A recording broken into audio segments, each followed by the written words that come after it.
High-tech lasers, improved missiles, better radar and improved networking are all ways for a carrier and its battle group to stay protected.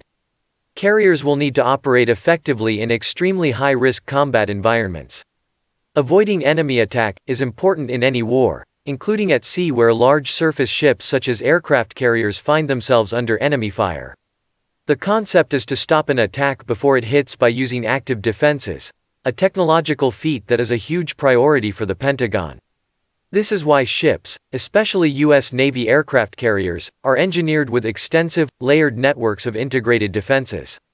These defenses are integrated and far too many to cite, as they include long-range radar, satellite communications networking and air-surface drone data sharing connectivity. These warships also come with electronic warfare systems to jam the guidance systems steering approaching weapons and also long, medium and short-range interceptors to eliminate threats.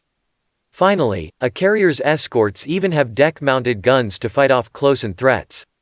An interesting U.S. Naval Institute report from aboard the USS Ford in the Atlantic Ocean says the ship is now amid an at sea phase of its combat systems ship qualification trials, a key point in a series of developments intended to get the ship ready for war.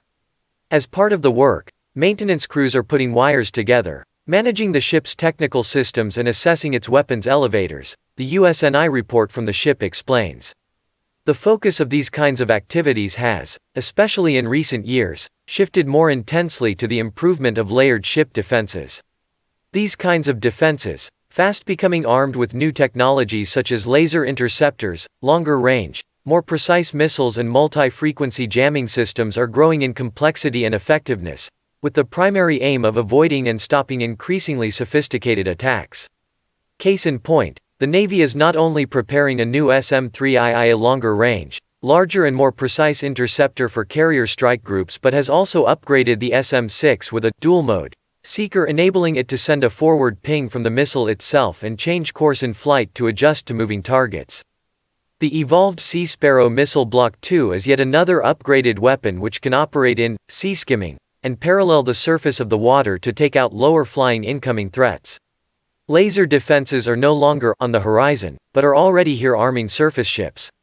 Also, as part of this equation, surface ship defenses are by no means purely kinetic, as they say, meaning new networking technologies are linking information operations with electronic warfare to discern threats, identify frequencies and, in some cases, launch attacks against enemy communications and guidance systems.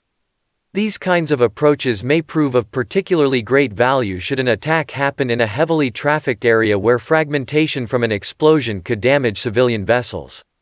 All of this pertains to the growing Navy recognition, which has much precedent throughout history, that carriers will need to operate effectively in extremely high-risk combat environments where they will most likely be confronted with many incoming attacks. Therefore, it is not surprising that layered ship defense systems are fast improving to incorporate a wider sphere of weapons, newer applications and an entire generation of new technologies.